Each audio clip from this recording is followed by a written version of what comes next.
Hi, and welcome back to I'm a Happy Enchilada. And a big thanks to all our first-timers for tuning us in this week. I'm Don Culver, and I'll be your host. Now, we have a great topic to discuss today, but before we get to that, I want to give a big old shout out to a friend of mine in Texas.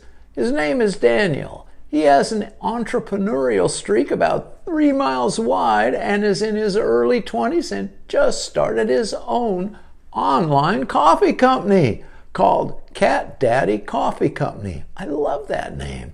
It's spelled Kattdaddie, Coffee Company. His website is catdaddycoffee.com. He has coffee from all over the world, and he has free shipping on all USA orders. Check him out. I'm ordering the French roast myself. Ooh, it's gonna be good, I know that. All right, well, good luck, Daniel. Now, let's get into today's episode.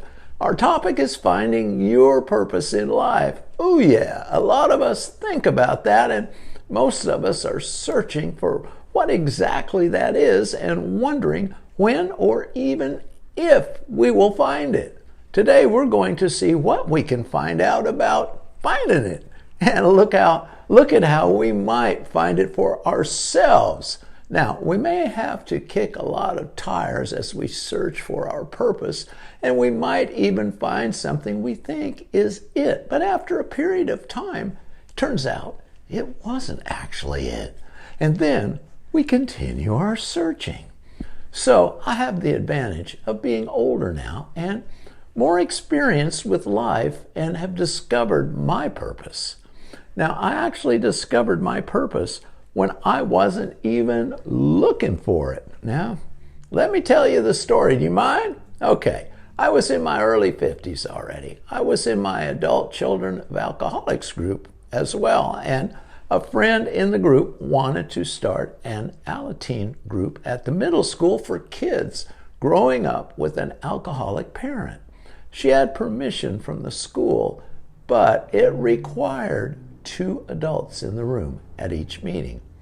She asked me if I would be willing to sit in, and I said, "Nah, it's just not my thing, Shelley." Well, she couldn't find anyone else, and she just kept asking me, and I kept saying no. Finally, she said, "Look, Don, all you have to do is sit there. You don't have to say a word or do anything. You can read a magazine."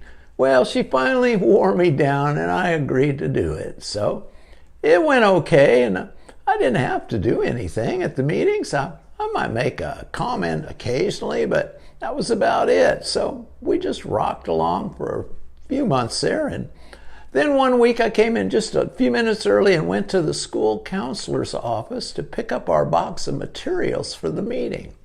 And the counselor had a big smile on her face. She said, "Don, guess what? Shelley quit." I said, "What?"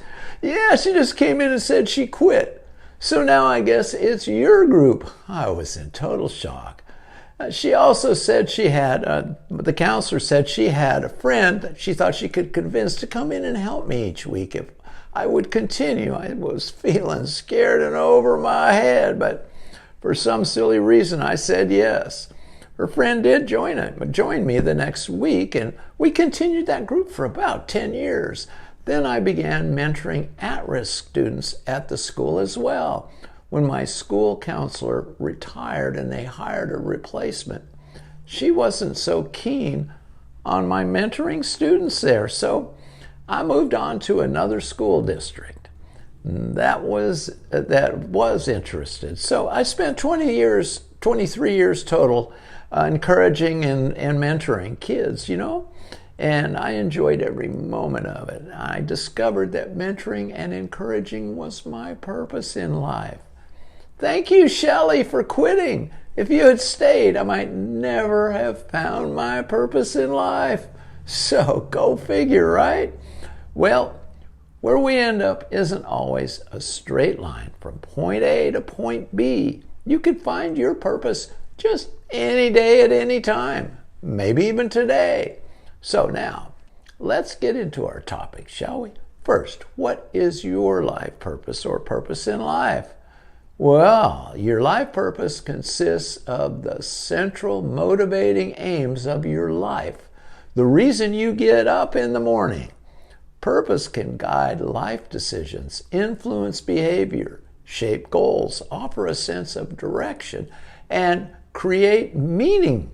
Wow. For some people, purpose is connected to vocation, as in meaningful and satisfying work. And to go along with that, let me share a few life purpose examples. First, traveling around the world and exploring different cultures. Very cool. Next, supporting your community. Then, fighting for a social cause. Being a positive, supportive person for your family.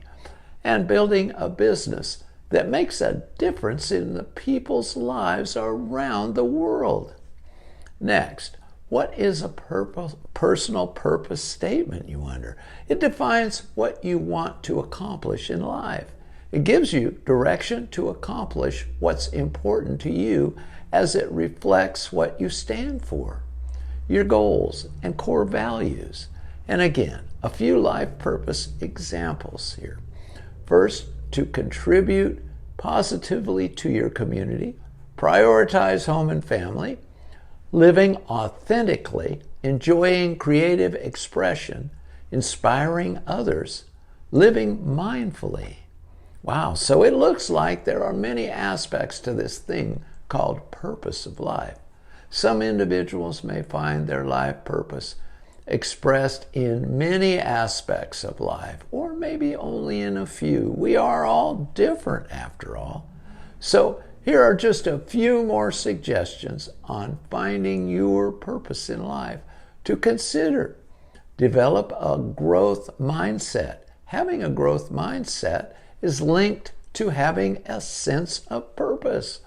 Create a personal vision statement. Give back. Turn your pain into purpose. Explore your passions. Now, it's my hope that after today's episode, finding your purpose in life is a little clearer to you. There's no rush on this thing in finding yours, so take it easy and you may find it when you least expect it. Well, that's all I've got. So until next time, God bless and be a happy enchilada. Bye.